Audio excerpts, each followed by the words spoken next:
Welcome again to Cottage Talk. I am Russ Goldman. Joining me right now is Max Cohen and Tony Gold. This is our post-match show of Fulham's 1-1 draw against Everton. A disappointing result in the end, but a very good performance for Fulham. We'll be talking about this in the next hour. As always, if you are not aware of the Cottage Talk Patreon page, please do check it out. I do some really good stuff on there, and if you're interested, please check it out, and please feel free to look at it. There are some free episodes, and if you like what you're listening to, please do become a paid member. Okay. All right, let's get to it, guys. Me introduce my co-host back to the show. Mr. Cohen, how you doing? Doing all right.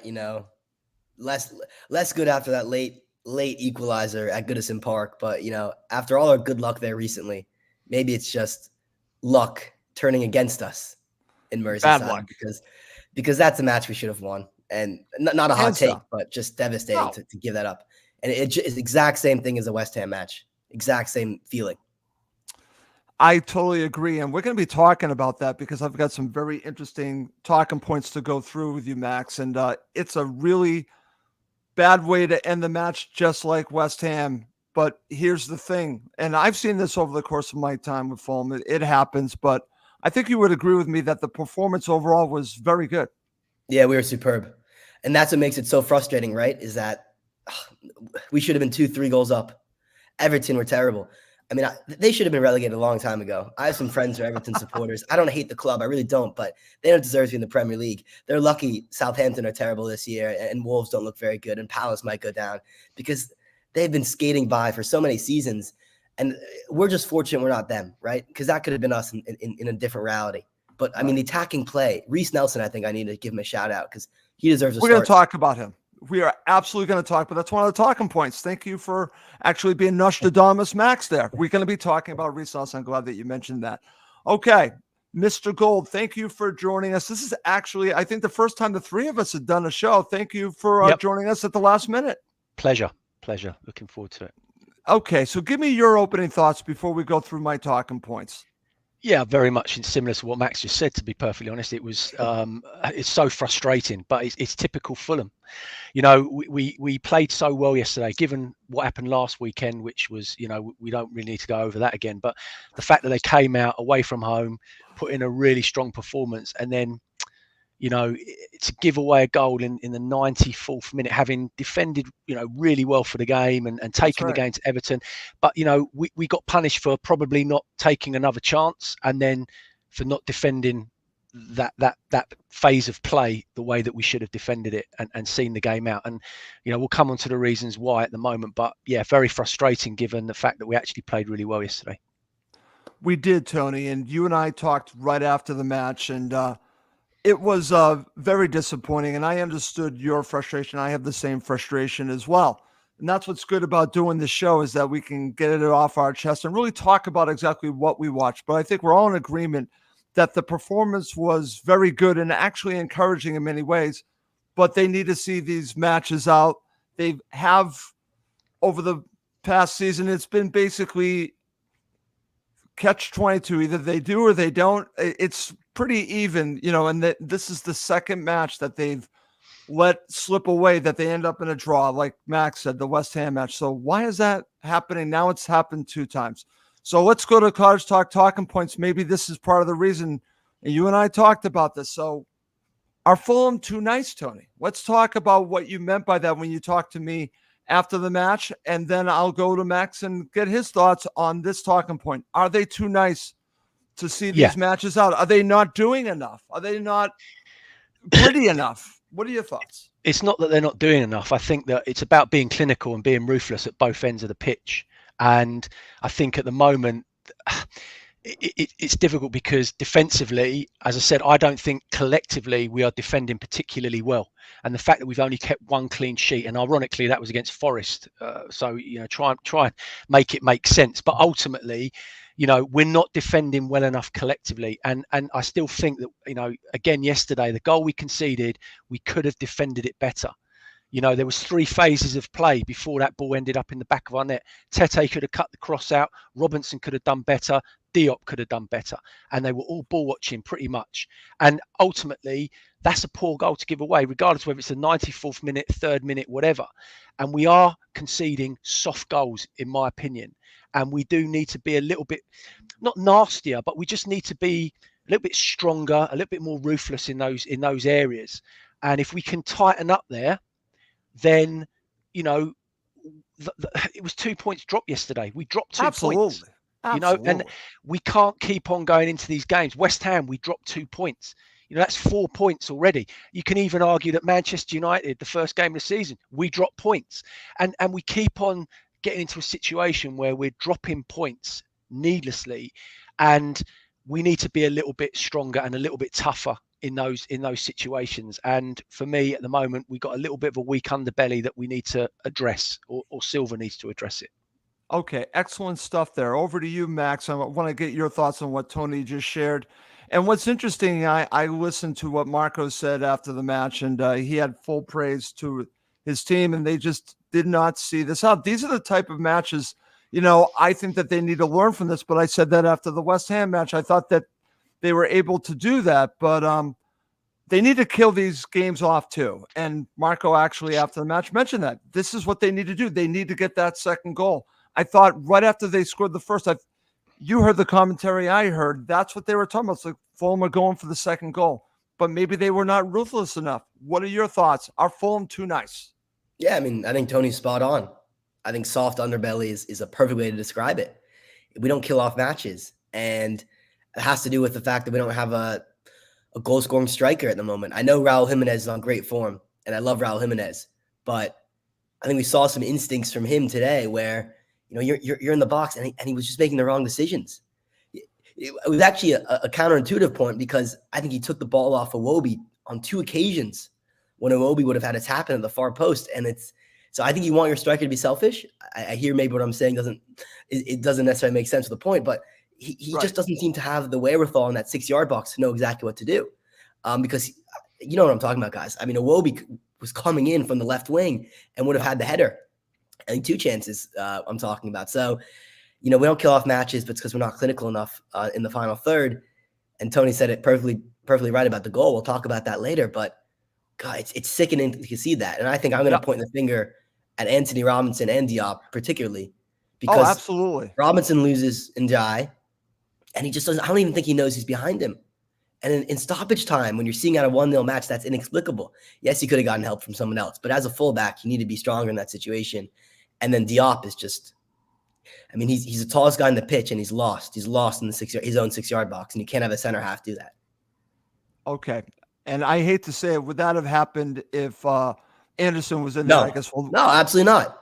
Absolutely not. You know what Anderson would have done? He would have sliced the ball over the goal, and we would have thought, oh, he almost scored an own goal, but he would have cleared it. Okay. Tony, what are your thoughts? Do you think if Anderson's in there, that goal doesn't happen? What do you think? I guess we'll never know, right? Yeah, we'll never know. But I think ultimately, you know, the minute Dyche brings on Beto, I'm sitting there thinking this geezer's going to score, because, and I can't understand how he's not starting for Everton. But that's another conversation for another time. I mean, I'd love to have him up front for us. I'll tell you that for nothing. He is a handful. He's a real problem. But Diop is ball watching. If you watch it back, yeah, Max is absolutely spot on. Diop is standing on our 6-yard. So my question is, why is Leno not telling him to get 5 yards higher up? Why is he not seeing the danger? That's the other thing, because it's clear. But maybe he just didn't react quick enough, because maybe he's expecting Robinson to win that header, win that ball. I don't know. It was just calamitous. The goal was calamitous. It was an absolute shocking goal to concede. Shocking. Okay. I'm going to share this comment from our friend Gary Cooper. We have a habit of doing this, so really should be addressed a long time ago, but we just constantly do it, and it's very annoying. Gary, it's very annoying. I would agree with you on that. Good stuff to open the show talking about our Fulham too nice, and I think it's a good topic to get us going. So let's now talk about this. I'm going to do my talking points in a little different order, because I really want to just focus on what we're talking about, because now we're focusing on the underbelly. So let's talk about this, Max. I'll go to you. Is it a fair question? Is it fair to question the subs at the end of the match? I don't know, because we just went through the goal, right? And we didn't say any of the subs' names. I thought Cuenca looked fine. Didn't do a whole lot, but I don't know a lot about him other than the cup appearances he played for Okay. us. But he looked bright. He wasn't the issue. Harrison Reed, I thought that was smart, frankly, to bring in someone like Harrison Reed, right? And Harry Wilson didn't do much. So and Muniz didn't do much either. Okay, let me rephrase it. The idea to bring on another center back to play 5 at the back. Yeah, I mean, listen, that's what Silva does. I think that's a Parker ball. Still alive and well. Parker ball. There we go. Parker ball. You brought that up. By the way, though, listen, I saw a highlight of a Burnley match, and Scott Parker looks terrible. He looks like he's homeless on the sideline. I mean, what happened to Scott Parker? Anyway, that's a different story.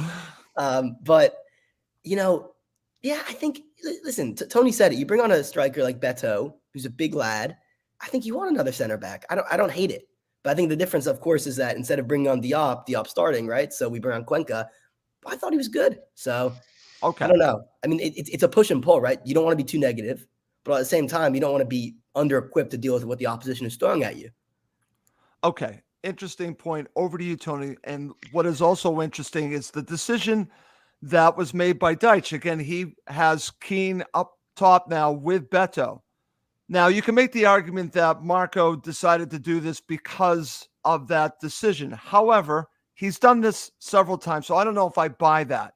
So is it fair to question, I would say, more of the decision to go 5 at the back, go with 3 center backs at the end of this match? He's done it several times. It's worked a few times, but it's backfired a couple of other times.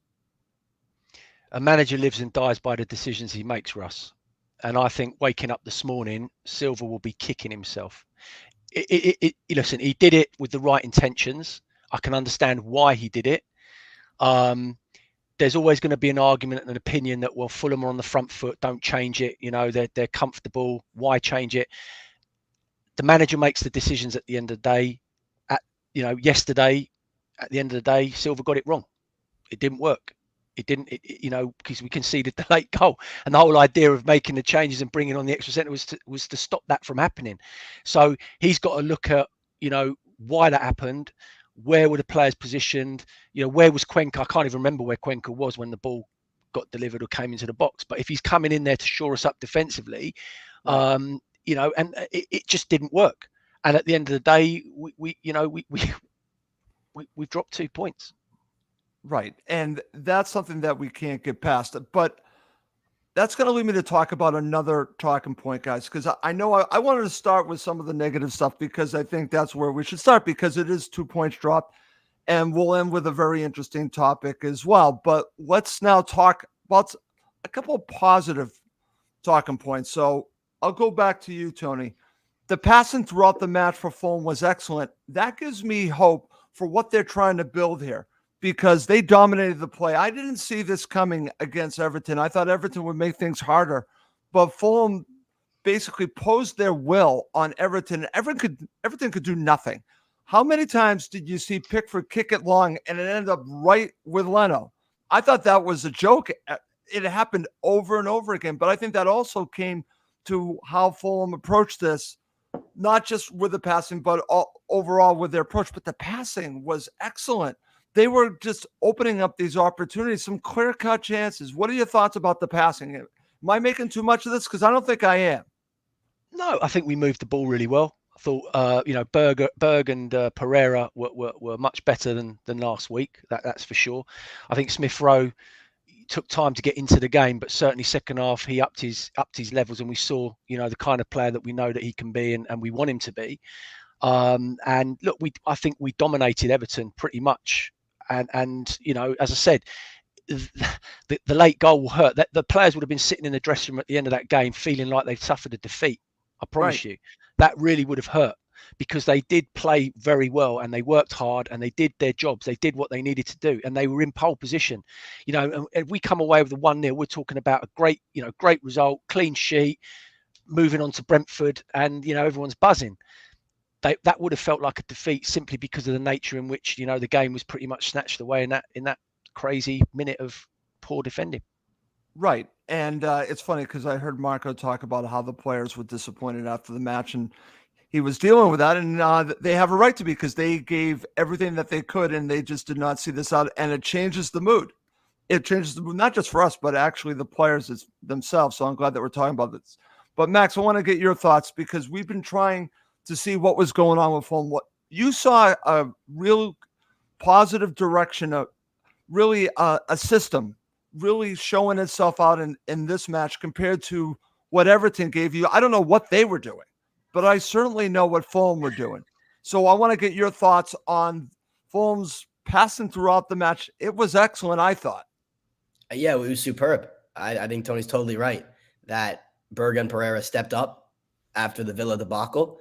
I mean, we played like the home side. That's the simplest way to put it, I think, is that we were the one taking the initiative and Everton were the one sitting back and hoping for a miracle, which they got. The wing play, I think I want to particularly call out for being excellent because I think Traore had a number of excellent crosses. We talk a lot about his end product. Yeah. And I think, he had one shot which was saved, but people don't talk enough about his delivery. He put some of those balls right on the heads of our attackers and out of reach of Pickford, which was excellent. And then, Smith Rowe had a number of great runs. I mean, we talked about Nelson, Jimenez getting involved too. The way we moved the ball, it was assertive, it was quick. And really it's how we played at Goodison, I think it was 2 seasons ago, right? When we went 3-1 and Harry Wilson scored and it was just free-flowing, expansive stuff. And they had no answer for it. But I mean, that's a different quality between Everton and Fulham right now is that, we can go away to places like that and play. And I had no idea what their system was.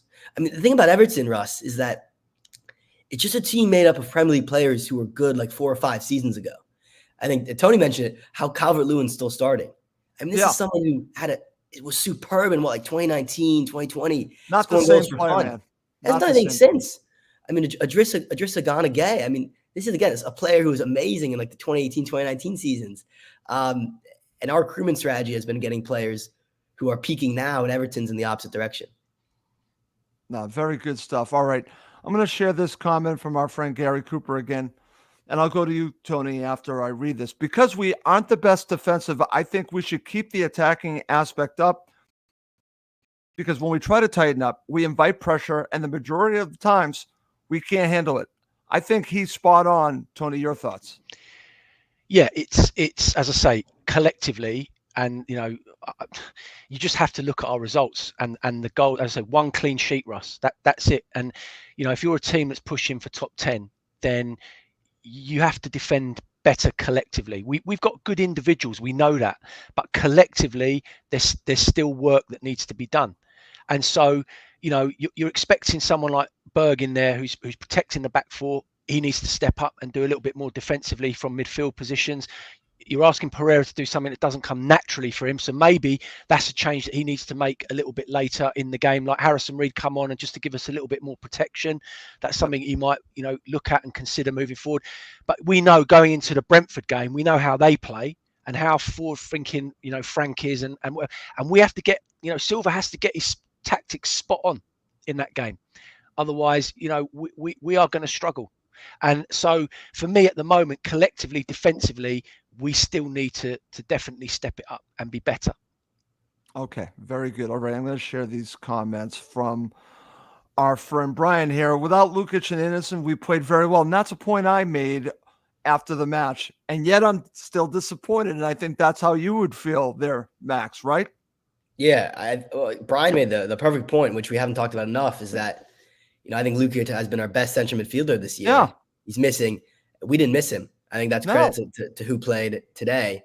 Anderson, we mentioned. But yeah, Tony's right. It is a defeat. Even though we drew it, it's because they weren't in it, Everton. No. They had the offside goal, which was ruled out narrowly. That's about it. Like, Leno was so comfortable. And that's what's so frustrating is that, and I think, the point from Gary that you brought up, I understand what he's saying, but it's not like we sat back after minute 75. It was really just in stoppage time, which, by the way, I don't know where they got 6 minutes from. That's another story. But, we can't complain about that because it was 6 minutes for both sides and we have to defend better.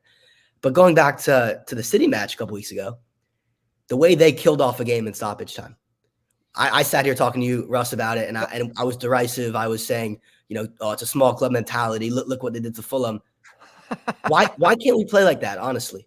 Well, that goes back to the beginning. Are we too nice, right? I think nice is not the wrong word, but we're not smart enough. I mean, Pep Guardiola obviously works on that on the training ground, right? Because what happened was Haaland and Foden just had the ball in our left back area. I think for 90% of that stoppage time at the Etihad. Maybe street smart is the better and way. What were we doing? We were sitting back. Why can't we get a big lad like Muniz and Harry Wilson to do 1-2s and keep yuppies in the corner and just keep nicking it off their shins? I mean, that's what happened to us. And City don't look. Then they were nervous not once in that stoppage time, basically. So. Okay, very good. All right, guys, let's move on and let's talk about Reece Nelson because I keep saying this, and I think he had a huge impact on this match, even though Fulham did not score a goal. Tony, I want to go to you because I think we should continue to talk about this. In my opinion, Reece Nelson is making an impact. So here's the talking point. Reece Nelson was excellent and is making an argument to get a start. So I understand how good Adama Traore is playing. I wouldn't change Iwobi. I know people say, well, take Iwobi out. You can't take Iwobi out. If I'm going to take anyone out right now, I'm taking Traore out. And I'm having him be the sub for 30 minutes running at a tired opposition. But what this guy is doing and his relationship with Smith Rowe, you can already see it, and probably Iwobi as well. I want to see these guys play a full match together. What are your thoughts about Reece Nelson's performance, and is he making this argument that I think he's making? I think Silva's got a headache, is the honest truth, and I think he's sitting there every week thinking he's got a headache, and I'm sure his coaching staff are sitting there thinking, how do we get this guy into the team? For me, I think he's shown enough now, and he's got so much quality that he needs to come in and he needs to start playing. He needs to play. The problem is where do you play him? Where do you put him in?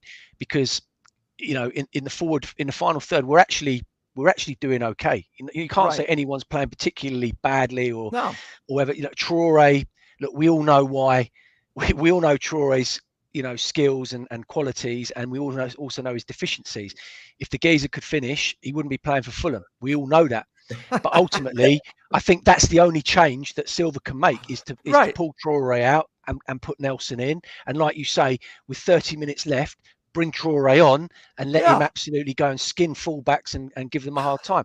But unless you change the shape and the formation and everything else, I think he's got a headache, Russ. I think, and his performance yesterday when he came on, he looked unplayable.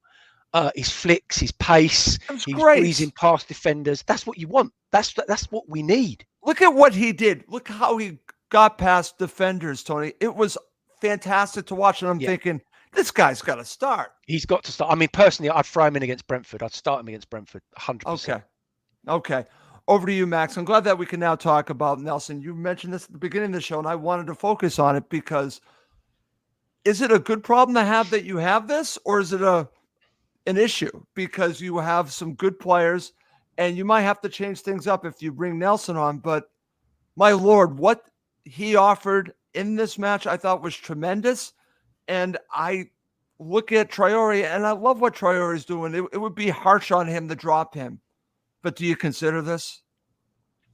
Yeah, I think you do.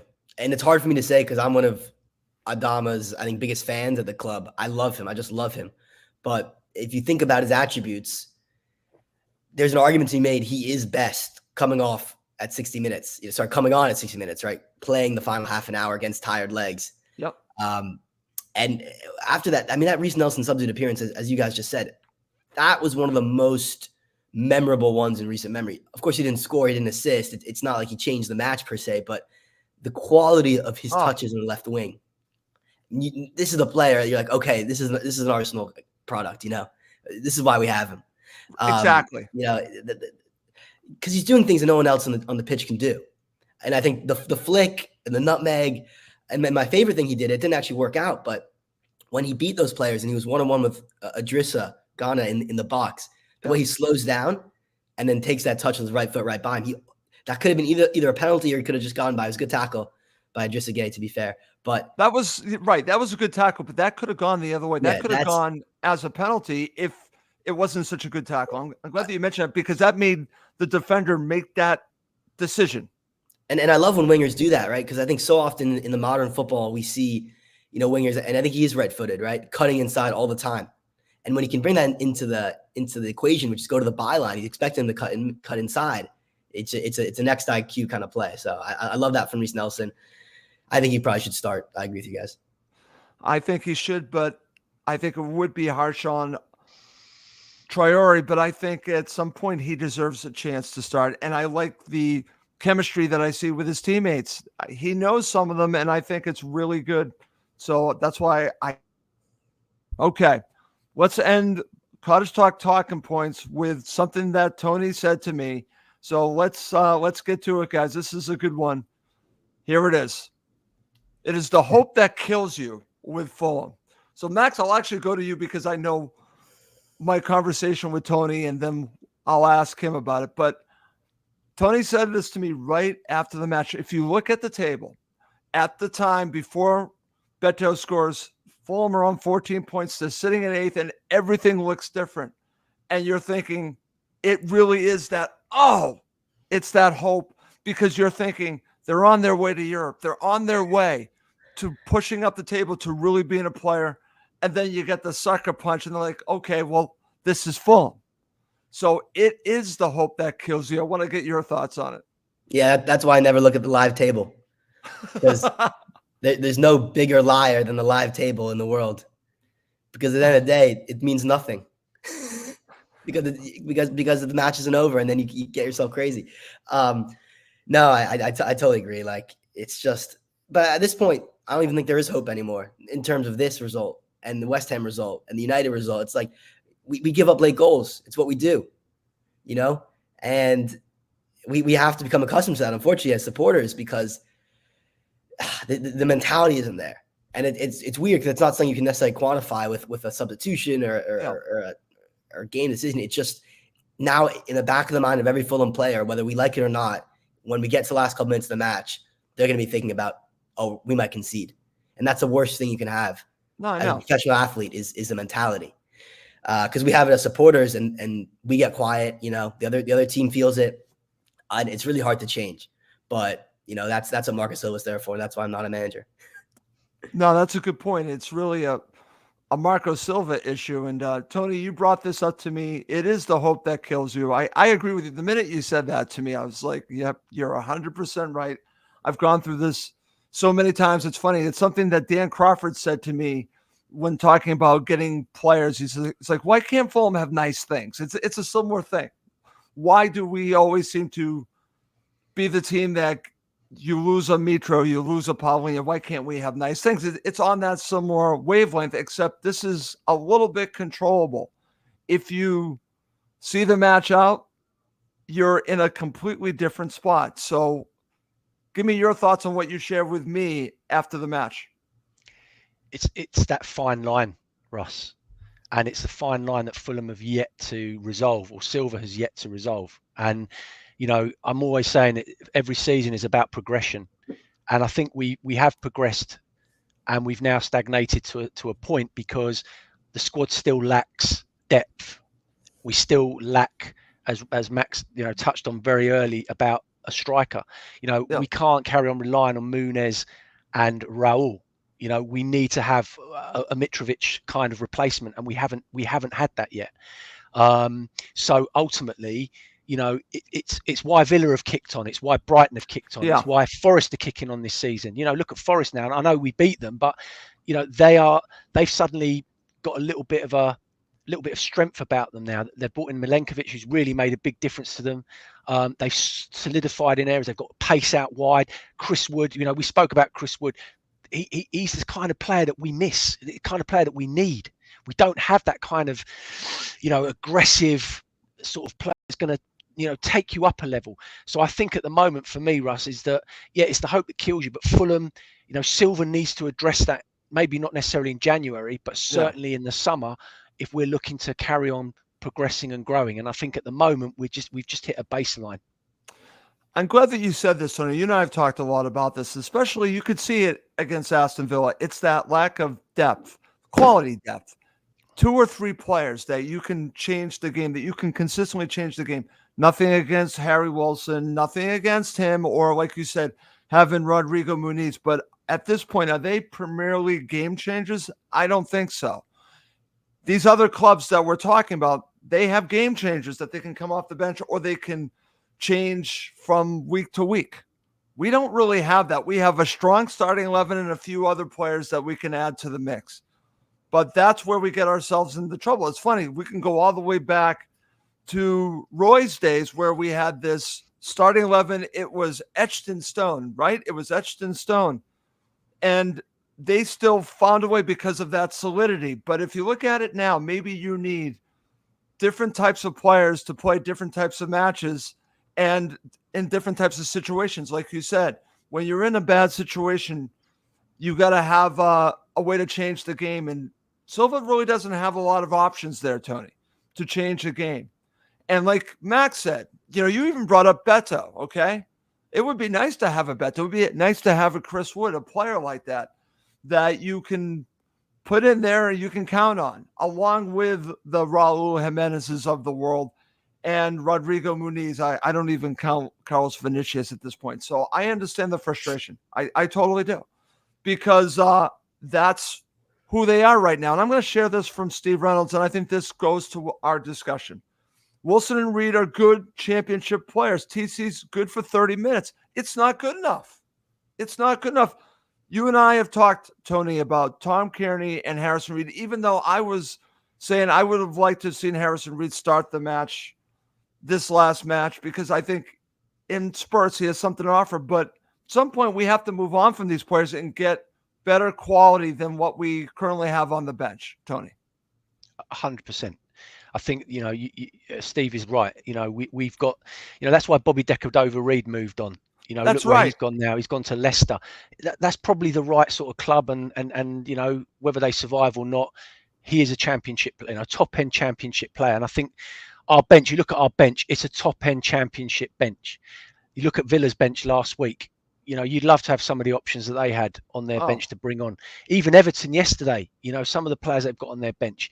So ultimately, we are a little bit light from a squad depth point of view, and we don't have the luxury of, the Uniteds and the Cities and the Chelseas of this world who have such squad depth. It's unbelievable. But again, we've got some very talented youngsters, and we're not bleeding them in. We're not giving them the chance. What about Josh King? What about Josh King? Luke De Figueroa, all these young, good players. We're not bringing them in. And at some point, you've got to question why that's not happening. Why are we not giving these youngsters a chance? That's a great point. Listen, you and I have talked about this a great deal. You and I are both big fans of Luke De Figueroa's, and he can't make that lineup at all. He's never included. Josh King is every once in a while. But at some point, you got to give them a chance, and they're not getting a chance. I'm glad that you mentioned that. Okay. Coming up next, we're going to break down this match, and we'll end with man of the match. Okay, guys, let's get to it. Let's talk about the first half, and we'll just analyze the first half. And Max, I'll go to you.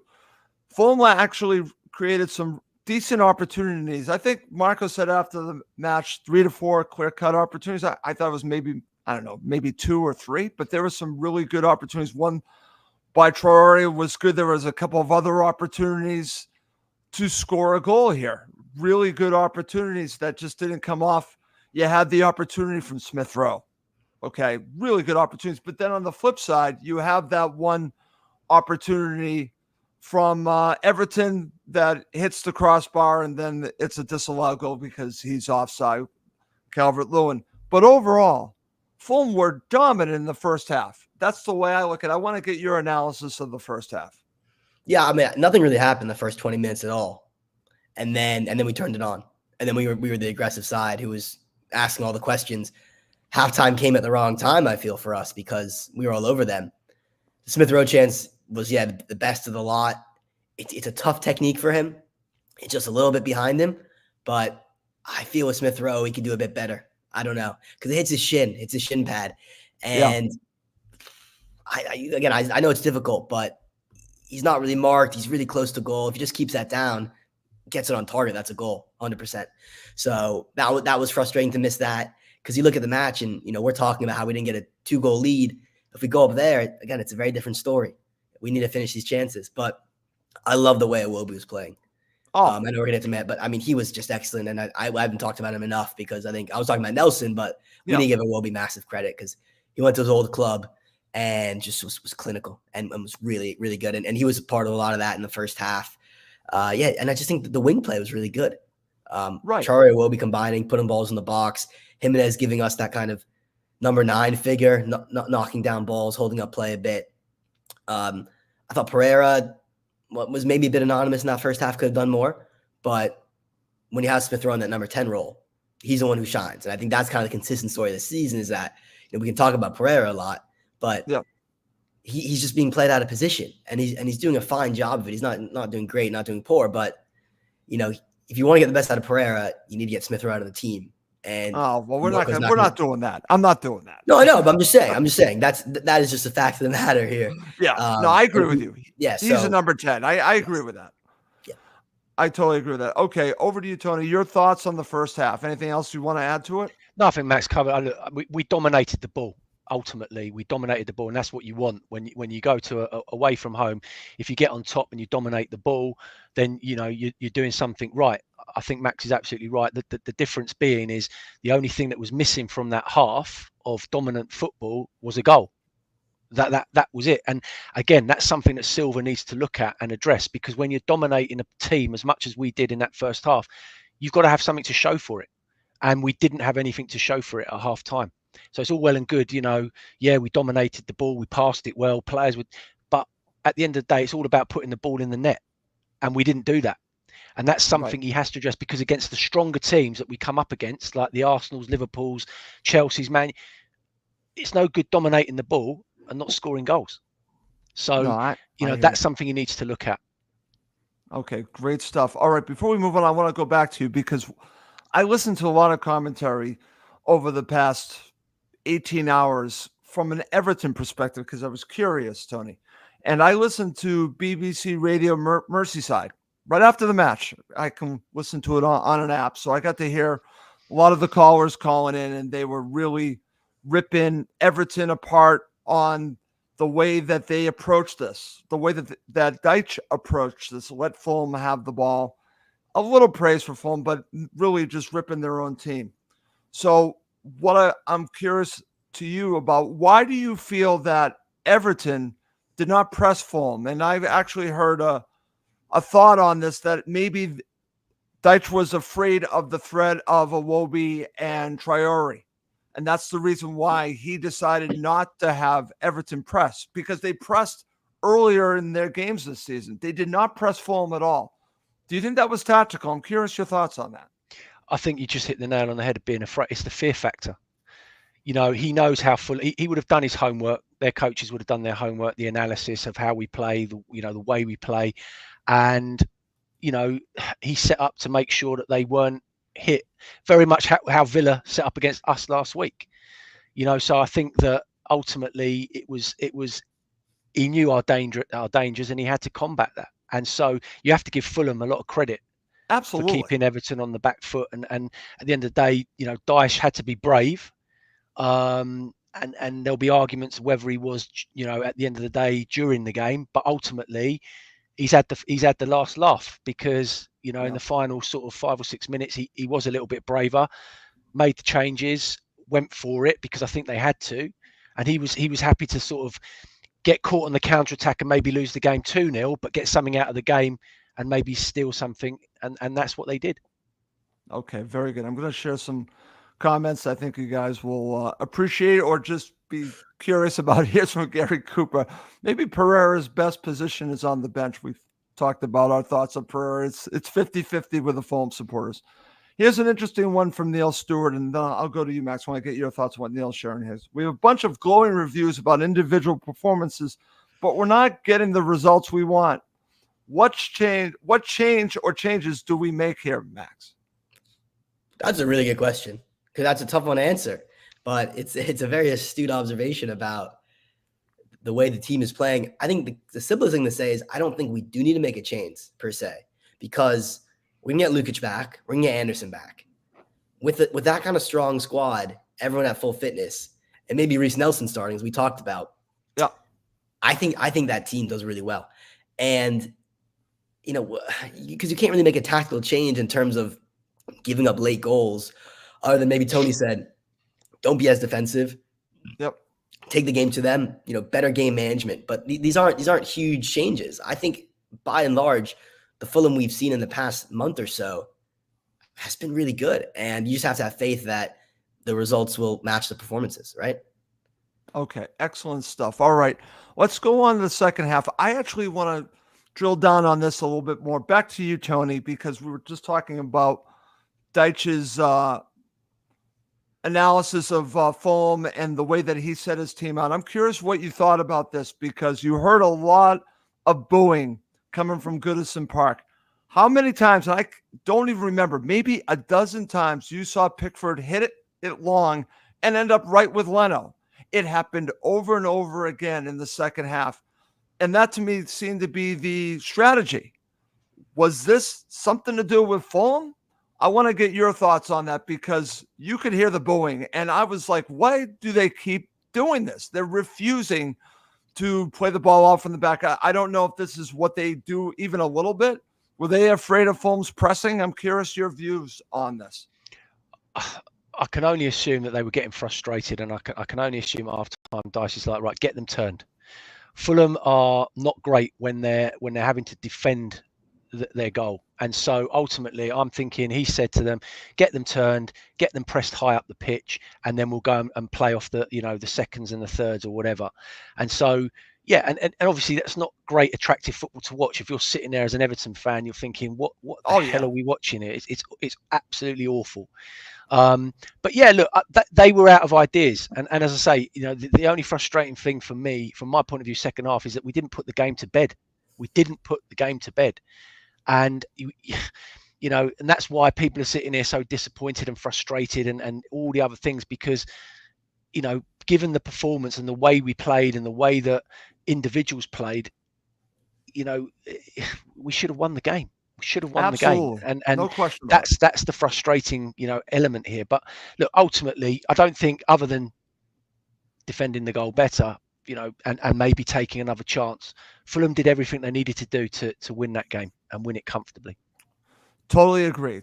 So let's talk about the second half. And like we're talking about, Fulham were dominating the play, and it leads to the goal. And this was actually a great run. And I don't know how many players Smith Rowe went around to get the ball to Iwobi. And you can now see the chemistry between Iwobi and Smith Rowe. So Smith Rowe gets it to Iwobi, and he takes this goal very well, Tony. And I also will give him credit, because after he scores, he doesn't celebrate, because he used to play for Everton.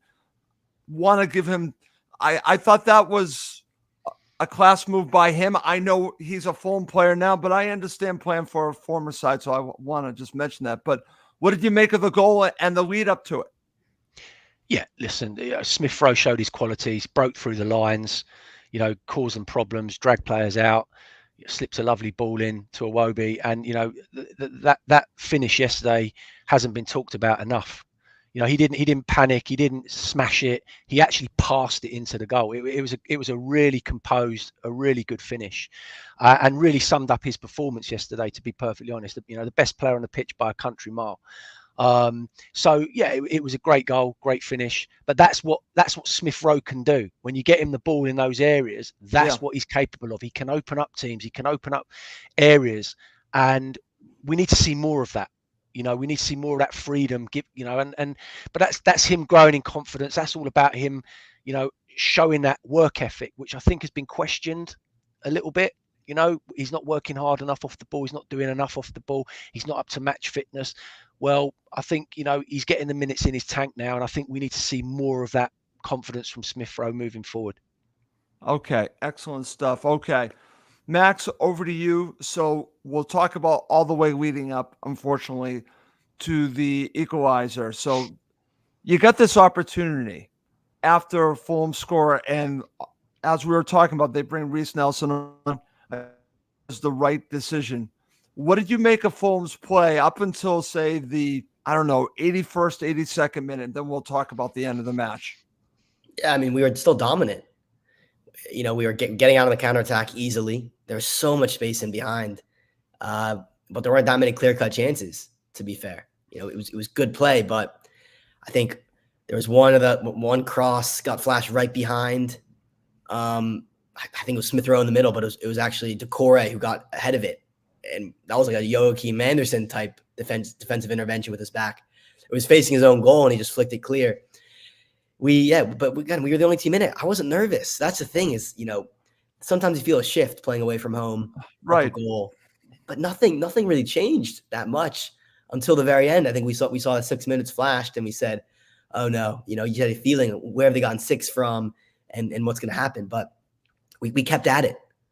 We were doing the right thing, which is push for that second goal. I also want to say what Tony said, 100% accurate about Iwobi's finish.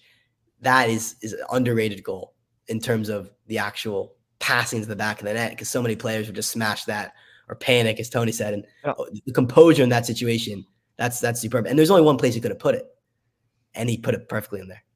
All right, good stuff. Okay, so Fulham are still controlling the play, and as you said, Max, I felt the same way. But then comes a change, Tony.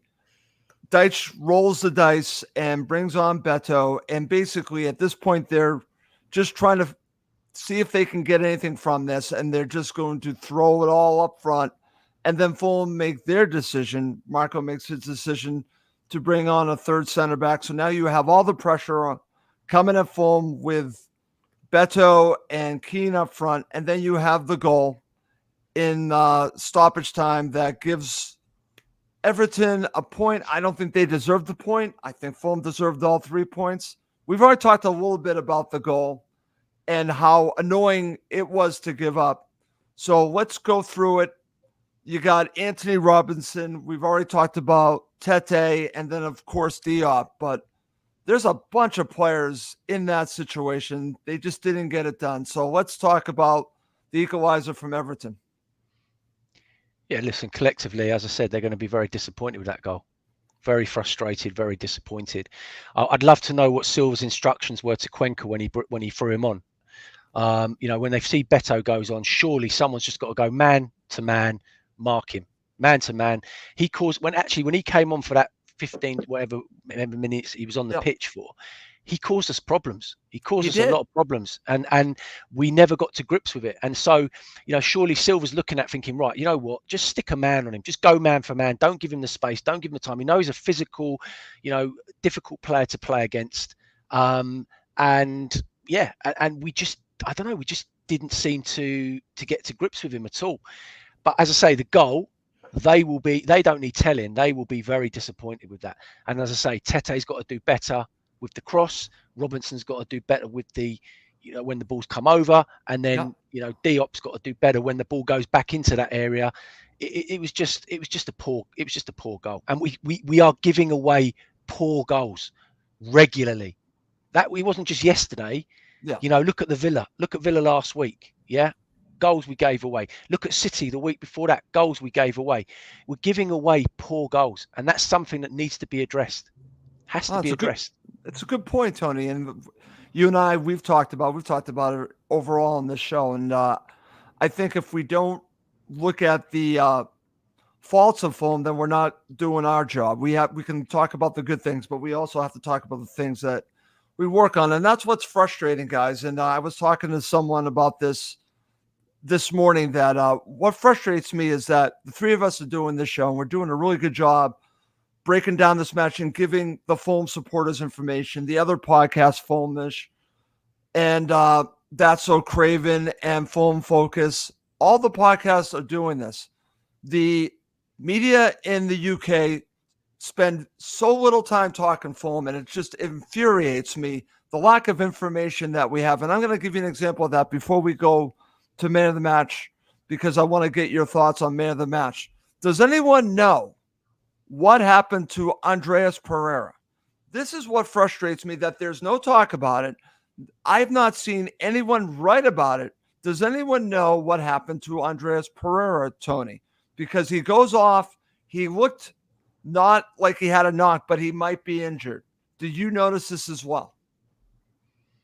Yeah, it was a bit of I mean, he looked uncomfortable for sure, but there's been nothing, Nothing. no update. No one's, spoken about it. Maybe it was just an impact injury, which, needs a bit of ice and a bit of rest, and they'll give him a couple of days to recover. Who knows? Yeah. But look, to be perfectly honest, at this moment in time, the way the team's set up, even if he's out for a couple of weeks, would it be a terrible thing? Maybe not. Maybe it gives us an opportunity to maybe look at something, different. I don't know how far Lukic is off coming back, but it's as I said to you the other day, Russ. We are a couple of injuries away from having a major problem. Yeah, no, that's true. It's true. It's true. We lack depth. I'm glad that you mentioned that. What are your thoughts about this, Max? We talk about this. Yes, we're here in the U.S., but I have to say this just because I'm glad that we do this show, and I'm glad that all the other podcasts and everyone at hammyend.com, everyone that writes about Fulham, they're all doing this because I'm thinking, why has no one even mentioned anything about Pereira? I've seen nothing on it. Yeah, it's weird. That makes me think maybe it's not serious. So I hope it's not. Hopefully. I hope it's not. I really do. Russ, they gave us the 5:30 kickoff. Come on. Oh, come on. Can I talk about that? Wait a minute. Prime time. Wait a minute. I have to mention this, Tony, and I mentioned this to you. Well, actually, I might not have mentioned this to you. Can I tell you one of the most infuriating things that was said at the end of the match? And Max, you heard this. Why did they have to say Fulham have never won a 5:30 p.m. kickoff? Why did they have to do that? They actually said that, I think, right before stoppage time. I wanted to jump through the screen, Max. You heard that? No, I'm in New York. I was at a bar with the Fulham New York City group, so I didn't hear the commentary. Oh, they jinxed us. Oh, it's terrible. They jinxed us. That's poor. Who's the commentator? Tony. What was it? It was Peter Drury and Graham Lusso. They were talking about it. I'm like, and I'm sorry, I'm going to say this. Shut the F up. Just shut the F up. What are you doing? And then, of course, they scored right afterwards. I had to share that because that really infuriated me. Just keep your mouth shut. Please stop doing that. Please. Okay, so let's end enough of me with my crap here. Let's talk about man of the match. I'll go to you first, Tony, to end the show. Who's your man of the match? Alex Iwobi by a country mile. That's his best performance for me in a Fulham shirt to date. He absolutely ran the game. He had a point to prove against his old club. Went back there and absolutely, shone in every department. Scored a great goal. He was all over the pitch. It looked like he was playing everywhere, at one point, and he took his goal, really, really well. So for me, standout player, country mile. Totally agree. It's Alex Iwobi for me. How about you, Max? Yeah, could not have said it better than Tony. Alex Iwobi. Okay. Who would be someone that would be in the running for man of the match? Is there anyone else that you want to give a shout out to? Yeah, Beto. Oh, come on, Max. Come on. What a terrible way to end the show. You're gonna. How tall is Beto? Who's taller, Beto or Santaburga? I don't know. I don't know. Wow, it's crazy if I can play football, really, because the technical ability you need to be at the top level. I know he's not technically the most gifted, but yeah, he has really good skill. I'm just in awe of him. And he's still on the bench with Dominic Calvert-Lewin. Doesn't make any sense. Okay. I'm actually disappointed that you brought up Beto because that really changed my mood. But I want to share this comment. This is from Steve Reynolds. Iwobi for performance and Berger for settling in. Sorry about that. What are your thoughts, Tony? You and I talked about this. Yeah, I think really well. I think Berg did well. I think he did his job, relatively well. As players, it's very difficult when players are having bit starts. They come on for a little bit. Sometimes you need 3 or 4 games to get into your stride, to get up to the pace of the game, to get up to the pace of the level. And I think maybe that's the kind of player that Berg, maybe he just needs a run of games.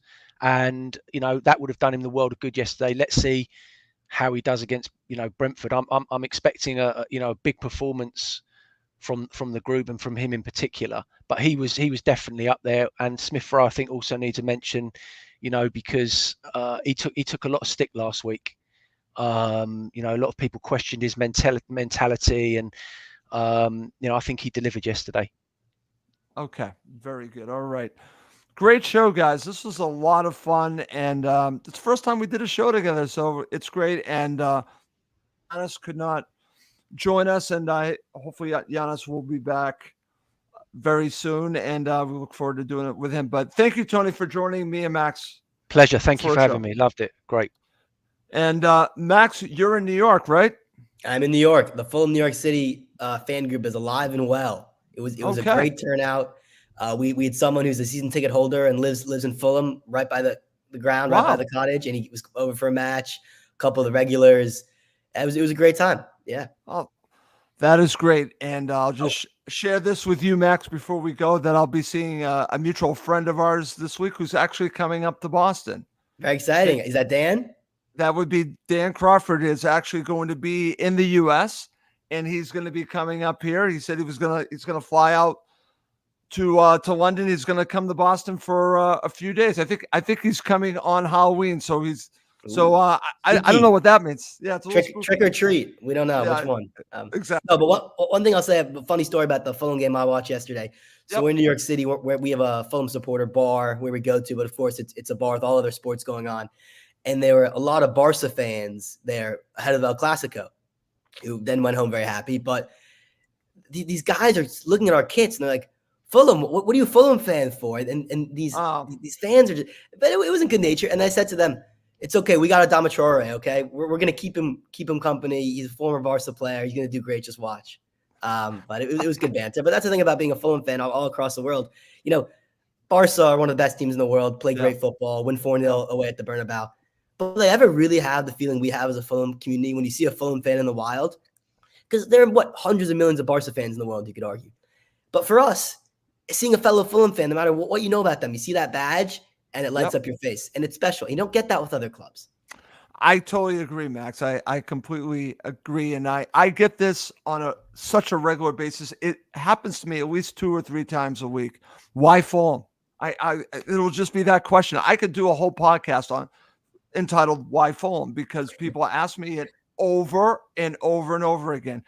And I'm glad that I support Fulham. And listen, it has allowed me to meet some fantastic people, yourself, Tony. I wouldn't have been able to do that if I didn't become a Fulham supporter. So I'll say this last thing before we go. Thank you, Clint Dempsey. And please come on Cottage Talk. I just want to talk to you. Okay. Anyways, well, that's going to do it for this episode of Cottage Talk. My name is Russ Goldman. He's Max Cohen. He is Tony Gold. Thank you as always for watching and listening to Cottage Talk, part of the Talk Sport Fan Network.